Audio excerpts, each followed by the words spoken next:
But for next year, look, it depends on how long the conflict continues. So clearly, we will be racing, or we'll have Saudi Arabian race on our schedule for next year. It's a core part of our race calendar and our race schedule. Where it sits on the calendar in the year, I think will depend a lot on the stage of the conflict and whether the conflict has come to an end or whether it's ongoing. And this is a very challenging situation globally. We will deal with whatever the situation is at the time, but a little bit early for us to tell. Logistics is very important Very important, but in the end, we're not in control of global conflict, so we will deal with the consequences.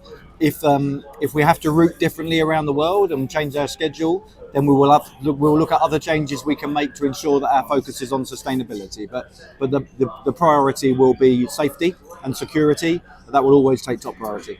Look, I think what the conflict will identify. So we see the increase in things like oil prices.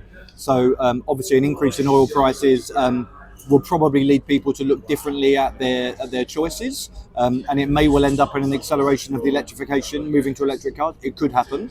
I think, of course, what it will enable people to do is look more closely at renewable energy, because having renewable multiple energy sources during times of conflict is incredibly important. So, yeah, I think, as I say, top priority is always going to be safety and security. But there will be consequences to conflict, and one of them might be people looking differently at energy choices.